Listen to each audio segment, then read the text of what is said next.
انک لن تستطیع معی صبر قال لا تؤاخذنی بما نسیت فکانت الاولی من موسیٰ نسیانا۔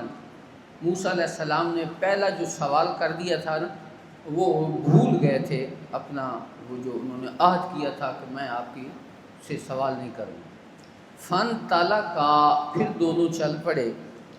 فیضا غلام یلعب مع الغلمان، ایک بچہ بچوں کے ساتھ کھیل رہا تھا۔ فاخذ الخضر برأسہ من اعلیٰ، حضرت خضر علیہ السلام نے ان کو پکڑا اس کی یعنی سر سے، فاقتلع رأسہ بیدہ، اور اپنے ہاتھ سے ہی ان کی گردن اس کے جسم سے جدا کر دی۔ فقال موسیٰ، تو موسیٰ علیہ السلام پھر بول پڑے، قتلت نفسا زکیۃ بغیر نفس، آپ نے ایک معصوم نفس کو بغیر کسی نفس کے بدلے کے قتل کر دیا۔ قال الم اقل لک انک لن تستطیع معی صبر۔ قال ابن عیینہ وہذا اوقد، پہلے ہے نا الم اقل انک لن تستطیع معی صبر، الم اقل انک، اب یہاں ہے الم اقل لک، تو اس میں زیادہ تاکید ہے، اس جملے میں کیا ہے؟ زیادہ تاکید ہے۔ فن تالا کا پھر چل پڑے، حتی اذا اتیا اہل قریۃ استطعما اہلہا فابوا ان یضیفوہما، تو انہوں نے مہمان نوازی کرنے سے انکار کر دیا، فابوا، انکار کر دیا، ان یضیفوہما، فوجدا فیہا جدارا یرید ان ینقض، حضرت خضر علیہ السلام نے دیکھا کہ دیوار گرنے والی ہے، فاقامہ، تو آپ نے اس طرح ہاتھ سے اس کو اشارہ کیا اور وہ سیدھی ہو گئی۔ قال الخضر بیدہ فقامہ، اشارہ کیا، یہاں کالا بمانا اشارہ ہے، کالا کئی معنی میں استعمال ہو جاتا ہے۔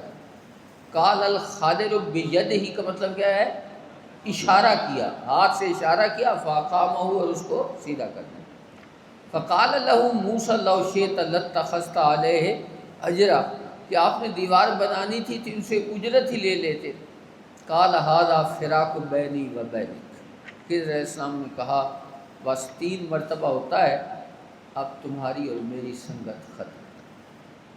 قال النبی صلی اللہ علیہ وسلم یرحم اللہ موسیٰ، اللہ موسیٰ علیہ السلام پہ رحم فرمائے، لوددنا، ہماری خواہش تھی، لو صبر، اگر وہ صبر کرتے، حتیٰ یقص علینا من امرہما، تو اللہ تعالیٰ ان کے بہت سے واقعات ہمیں بیان فرمائے۔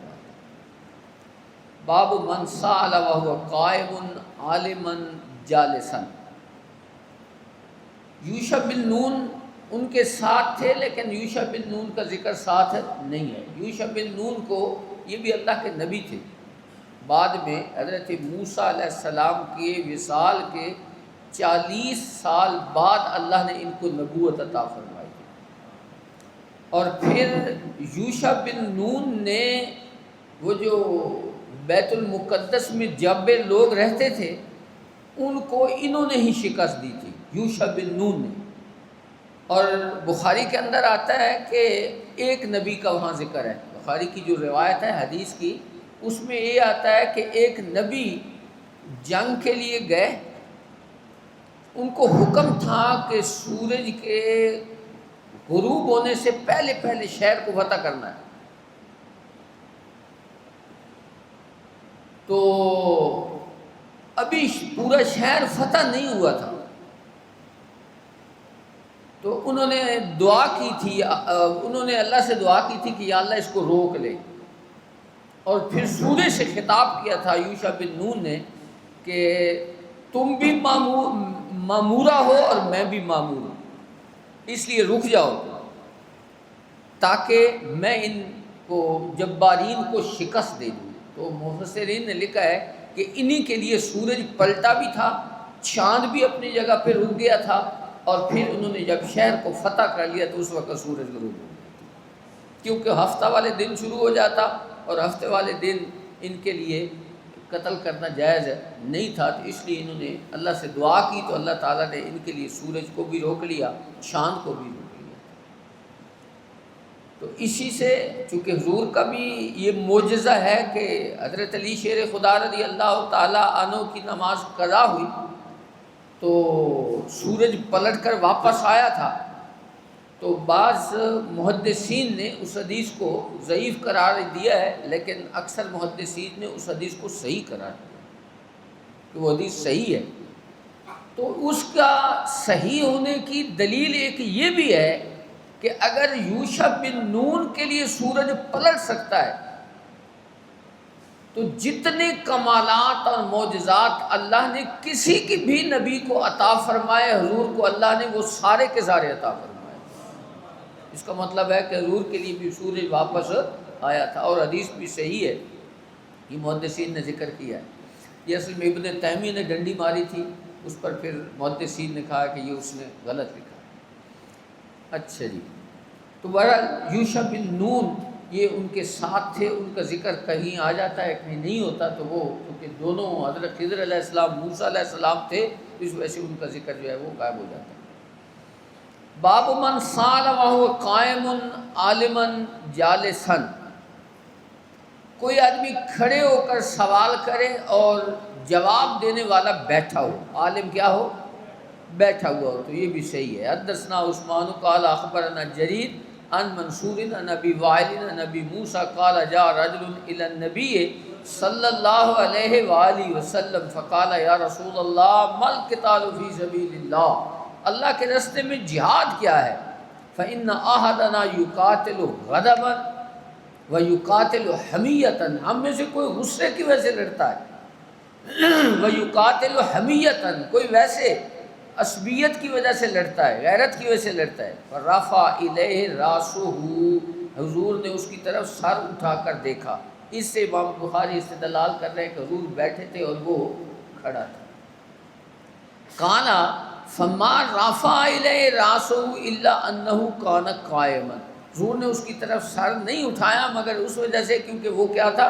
کھڑا تھا۔ قالا، تو حضور نے جواب میں فرمایا من قاتل لتکون کلمۃ اللہ العلیٰ، حقیقت میں اللہ کے راستے میں جہاد کرنے والا وہ ہے جو اس نیت سے جہاد کرتا ہے کہ اللہ کا کلمہ بلند ہو، باقی کسی غرض سے بھی وہ جہاد کرتا ہے تو وہ صحیح نہیں ہوگا۔ حقیقی جہاد وہی ہوگا جو اللہ تعالیٰ کے کلمے کو بلند کرنے کے لیے کیا جائے، وَهُوَ فِي سَبِيلِ اللَّهِ عَزَّ وَجَلَّ، وہ اللہ کے راستے میں کیا ہے؟ جہاد کرنا۔ باب السؤال والفتیا عند رمی الجمار، شیطان کو کنکریاں مارتے وقت لوگوں نے حضور سے سوال کیے تھے اور حضور نے جواب عطا فرمائے تھے، پہلے بھی یہ حدیث گزری ہے۔ حدثنا ابو نعیم قال حدثنا عبد العزیز بن ابی سلمہ عن الزہری عن عیسی بن طلحہ عن عبداللہ ابن عمرو قال رأیت النبی صلی اللہ علیہ وسلم عند الجمرۃ وهو یسأل، میں نے حضور کو جمرہ کے پاس دیکھا، وہ جو شیطان کی علامتیں بنی ہوئی ہیں نا، پہلے اس طرح کے ستون تھے جس طرح یہ ہماری مسجد کے ستون ہیں، اب وہاں دیواریں بنا دی گئی، تھوڑی لمبی اتنی دیوار ہوتی ہے جتنے یہ دو ستونوں کے درمیان اتنی بڑی بڑی دیواریں ہیں، لوگ ان کو کنکری، تو وہاں کنکریاں مارتے وقت زیادہ قریب نہیں جانا، دور کھڑے ہو کر کنکری مارنی۔ اس کی وجہ یہ ہے کہ پیچھے جو کھڑے ہوتے ہیں وہ کنکریاں مارتے ہیں تو وہ آپ کو لگیں گے، اس وجہ سے بہت زیادہ قریب نہیں جائیں۔ بعض لوگ بہت قریب چلے جاتے ہیں اور پچھلے جو کنکریاں مارتے ہیں ان کے سر پہ لگتی ہیں، تو لوگ کہیں کہ یہی شیطان ہے۔ وقال رجل یا رسول اللہ، تو ایک آدمی نے سوال کیا نہر تو قبل ان ارمیہ، حضور میں نے رمی جمار سے پہلے قربانی کر دی، تو میں نے بتائی تھی ترتیب کہ سب سے پہلے رمی جمار ہے، اس کے بعد قربانی، اس کے بعد حلق کرانا ہے۔ قال ارم ولا حرج، حضور نے فرمایا چلو اب رمی جمار کر لو، اس میں کوئی گناہ نہیں ہے۔ میں نے اس کا جواب دیا تھا کہ اس کا مطلب کیا ہے؟ گناہ نہیں ہے، کیونکہ بھول کر ایسا ہو گیا ہے، ورنہ ہمارے نزدیک جو جان بوجھ کر ایسا کرے گا اس کے اوپر کیا ہوگا؟ دم لازم آ جائے گا، بھول کر بھی کرے تب بھی دم لازم آ جائے گا۔ قال آخر یا رسول اللہ، ہلکت قبل ان انہرا قال انہر ولا حرج فما سئل عن شيء قدم ولا اخر الا قال افعل ولا حرج۔ باب قول اللہ تعالی وما اوتیتم من العلم الا قلیلا، اللہ نے تمہیں جو علم دیا نا یہ تھوڑا سا ہے، پوری مخلوق کو اللہ نے جو علم دیا اللہ کے مقابلے میں یہ بالکل تھوڑا سا ہے۔ قال حدثنا قیس بن حفص قال حدثنا عبد الواحد قال حدثنا الاعمش سلیمان عن ابراہیم عن علقمہ عن عبد اللہ قال بینما انا امشی مع النبی صلی اللہ علیہ وسلم فی خارب المدینہ وهو يتوقع على اسیب معه، میں حضور نبی کریم صلی اللہ علیہ وسلم کے ساتھ کھیتوں میں چل رہا تھا، مدینہ کے کھیتوں میں چل رہا تھا اور حضور چھڑی کے سہارے پہ چل رہے تھے۔ فمر بنفر من الجہود، یہودیوں کے گروہ سے پاس سے حضور گزرے، فقال بعضهم لبعض، یہودی ایک دوسرے سے کہنے لگے سلوہ عن الروح، حضور سے روح کے متعلق پوچھو، فقال بعضهم لا تسلوہ، بعض کہنے لگے نہ پوچھو، لا یجیء بی بشیء تکرہونہ، کہیں کوئی ایسا جواب نہ دے دیں جو تمہیں ناپسند ہو، فقال بعضهم لن نسألنہ، ہم ضرور پوچھیں گے، فقام رجل منہم، ایک آدمی کھڑا ہوا، فقال یا ابا القاسم مر روح، روح کی حقیقت کیا ہے؟ فساکتا، حضور خاموش ہو گئے، فقلت انہ یوحا الیہ، میں سوچنے لگا کہ حضور پر وحی نازل ہو رہی ہے، فقمت، میں کھڑا ہو گیا، فلما انجلا عنہ، جب حضور سے وحی کی کیفیت ختم ہوئی، انجلا چھٹ گئی، فقالا وَيَسْأَلُونَكَ عَنِ الرُّوحِ قُلِ الرُّوحُ مِنْ أَمْرِ رَبِّي وَمَا أُوتُوا مِنَ الْعِلْمِ إِلَّا قَلِيلًا، قرآن میں اوتیتم ہے نا، لیکن یہ حدیث کے اندر اوتو ہے۔ قال الاعمش هكذا فی قراءتنا، وہ کہتے ہیں ہماری قراءت میں کیا ہے؟ اوتو ہے، اس وجہ سے یہاں اوتو ہے، لیکن قرآن میں اوتیتم ہے۔ تو اس دن بھی میں نے بتایا تھا کہ حضرت علامہ عینی نے لکھا ہے کہ حضور نبی کریم صلی اللہ علیہ وسلم کا منصب بڑا بلند ہے، یہ نہیں ہو سکتا کہ حضور کو روح کی حقیقت کا علم نہ ہو۔ میں نے اس دن بتایا تھا کہ چونکہ جو سوال کرنے والے تھے وہ حقیقت کو سمجھ نہیں سکتے تھے، اس لیے اللہ نے فرمایا ان کو صرف اتنا ہی کہہ دو قل الروح من امر ربی، ورنہ حضور کو اللہ تعالیٰ نے اس کا علم عطا فرمایا تھا۔ یہ امام غزالی نے بھی لکھا ہے اور علامہ عینی نے بھی لکھا ہے کہ حضور نبی کریم صلی اللہ علیہ وسلم کو اللہ تعالیٰ نے روح کا علم عطا فرمایا۔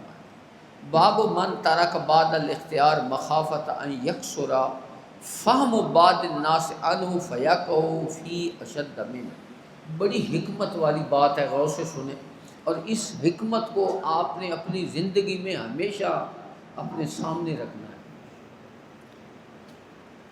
بعض چیزیں انسان کو پتہ ہوتا ہے کہ یہ افضل بات ہے، یہ کام افضل ہے، لوگ جو کر رہے ہوتے ہیں وہ بعض اوقات فاضل کام ہوتا وہ بھی ٹھیک ہے، لوگ جو معمول ہوتا ہے نا لوگوں کا وہ فاضل ہوتا ہے، لیکن آپ چونکہ عالم دین ہے، آپ کو پتہ ہے کہ اس کام سے بھی افضل یہ کام ہے۔ مثال کے طور پر وضو ایک دفعہ کیا جائے، یعنی ہر عضو کو ایک دفعہ دھویا جائے تو وضو ہو جاتا ہے، لیکن 3 دفعہ دھونا افضل ہے، تو 3 دفعہ وہ فاضل ہوگا اور یہ کیا ہوگا؟ افضل ہوگا۔ لیکن معاشرے کے اندر چونکہ لوگ وہ کام کر رہے ہوتے ہیں عرصہ دراز سے، اور آپ اگر ان کو ٹوکیں گے کہ یہ درست نہیں ہے جو آپ کر رہے ہیں، یہ کام بہتر ہے یہ کرو، تو وہ کہیں گے یہ نیا مولوی آیا اس کو ہی فارغ کر دو۔ ہم ساری زندگی ایسا کرتے رہے اور آپ یہ نیا مسئلہ آپ نے کر دیا ہے، اس لیے وہ آپ کو فارغ کر دینا۔ اس وجہ سے اس حکمت کو پیش نظر رکھنا ہے کہ میرے اس مسئلے کے بیان کرنے سے کہیں لوگوں میں انتشار تو پیدا نہیں ہو جائے گا، میرے اس افضل کام بتانے سے لوگ کہیں نفرت کا باعث تو نہیں بن جائے گا معاشرے کے اندر۔ اس وجہ سے اس حکمت کو ہمیشہ پیش نظر کرنا ہے۔ اس لیے علماء کہتے ہیں کہ لوگوں کے اندر جو کام مروج ہو اور وہ فاضل ہو، اور آپ کو پتہ ہے کہ اس کے علاوہ افضل کام بھی ہے، آپ ان کو وہ نہ بتائیں، بس اسی پہ جاری رکھیں۔ مثال کے طور پر ہم جمعہ کی سنتیں جو بعد میں ادا کرتے ہیں، پہلے کون سی سنتیں ادا کرتے ہیں؟ پہلے 4 اور بعد میں 2 کرتے، اسی طرح ہے نا۔ اور یہ آپ نے پڑھا تھا شرح معانی الاثار کے اندر کہ امام ابو یوسف رحمۃ اللہ تعالیٰ علیہ فرماتے ہیں کہ پہلے چونکہ 2 رکعت پڑھی ہے نا فرض کی، پہلے فرض کی 2 رکعت پڑھی ہیں، اس لیے اس کے مشابہ 2 نہیں، پہلے 4 پڑھنی چاہیے، بعد میں 2 پڑھنی چاہیے۔ لیکن احادیث کے اندر ہر جگہ پہلے 2 کا ذکر ہے،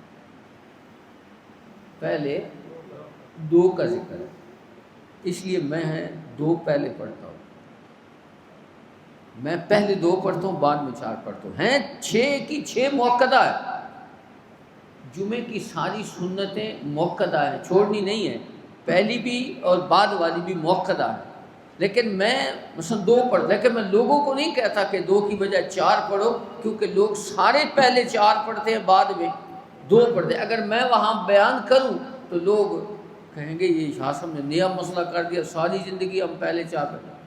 اس لیے بعض لوگ مجھے دیکھتے ہیں تو وہ مجھ سے پوچھتے ہیں، تو میں ان کو بتاتا ہوں کہ حدیث کے اندر پہلے 2 کا ہی ذکر ہے، اس لیے میں 2 پڑھتا ہوں، تو وہ خاموش ہو جاتے ہیں۔ لیکن اگر مجمع میں آپ بیان کریں گے، لوگ حکمت سمجھتے نہیں ہوں گے، تو اس وجہ سے اس کا نقصان ہوگا، انتشار پیدا ہو جائے گا۔ اس وجہ سے اس حکمت کو ہمیشہ ملوز خاطر رکھتا ہے۔ مثال کے طور پر ایک اور مثال ہے، مثلا اہل سنت والجماعت کی مسجدوں کے اندر جب فرضوں کا سلام پھرتا ہے تو بلند آواز سے کلمہ شریف کا ذکر ہوتا ہے، اور یہ ذکر کرنا مستحب ہے۔ کیا ہے؟ مستحب ہے۔ لیکن جن بیچاروں کی رکعتیں رہتی ہوتی ہیں ان کی نماز کا حشر کیا ہوتا ہے؟ یہ بھی آپ تو خیر کامل لوگ ہیں، آپ تو کبھی جماعت سے رہتے ہی نہیں ہیں، اس لیے مجھے بہرحال کبھی کبھی اتفاق ہو جاتا ہے تو نماز ڈسٹرب ہو جاتی ہے۔ نماز کیا ہوتی ہے؟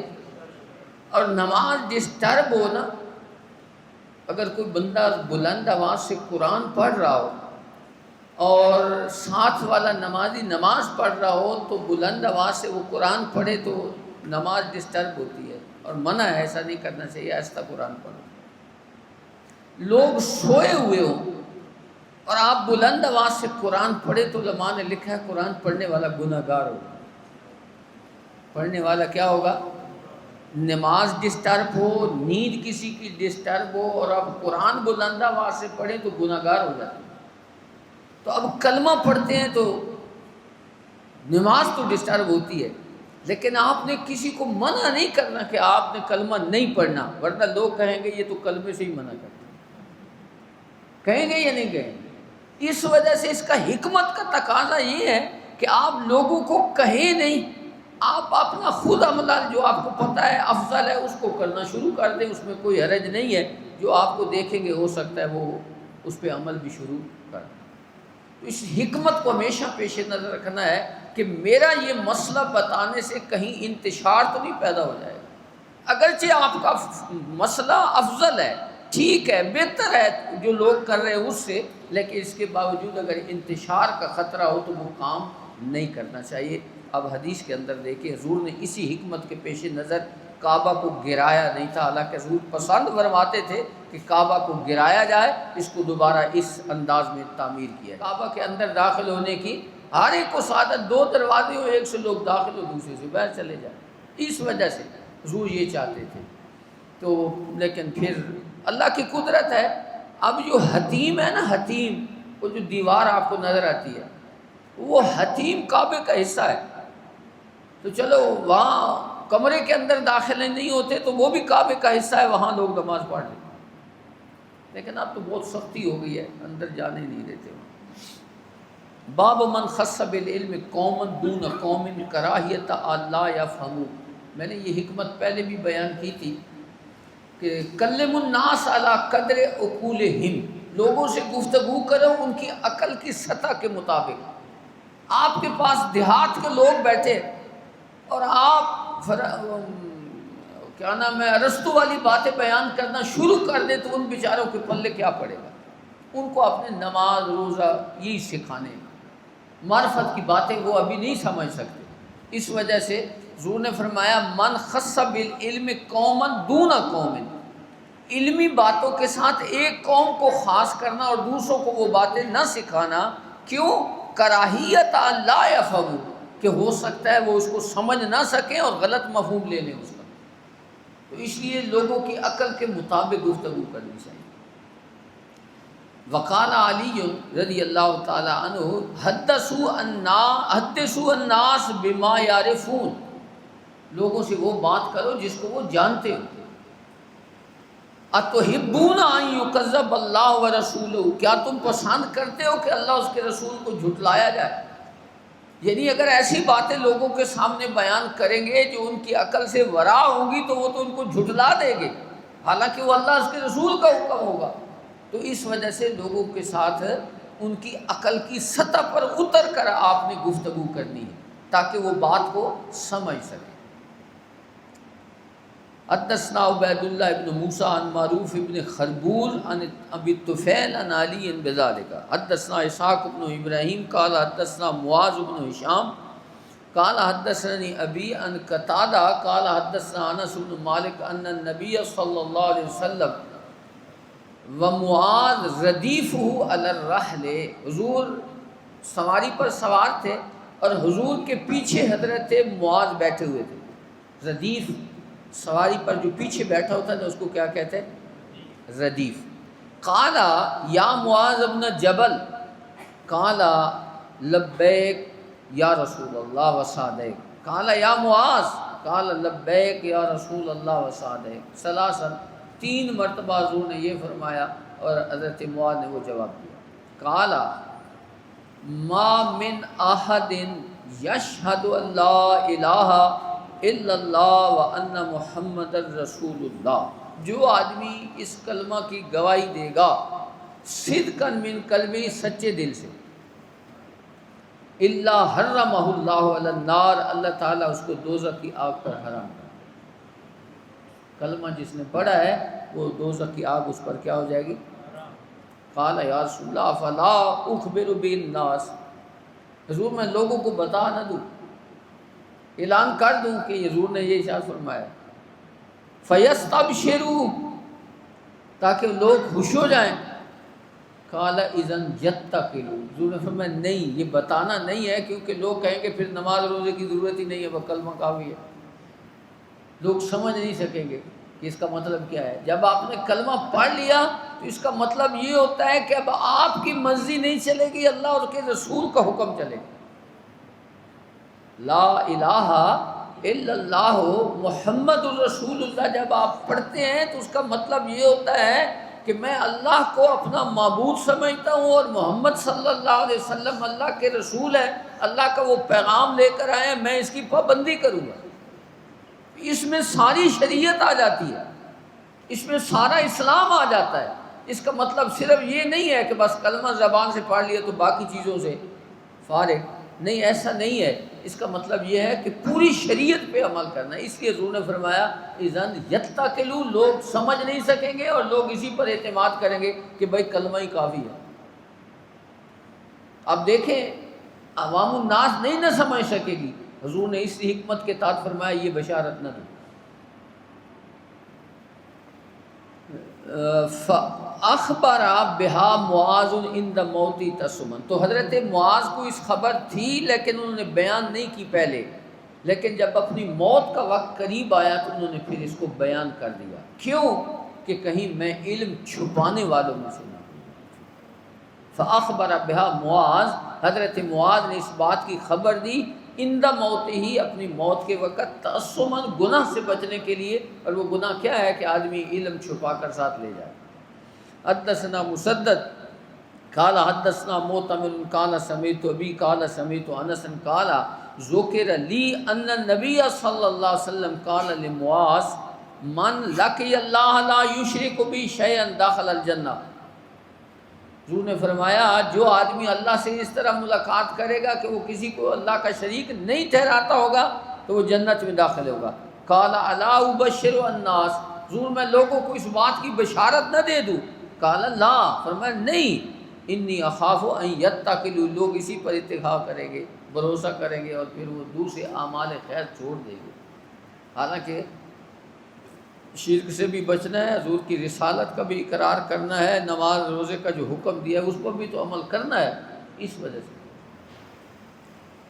باب الحیاء فی العلم،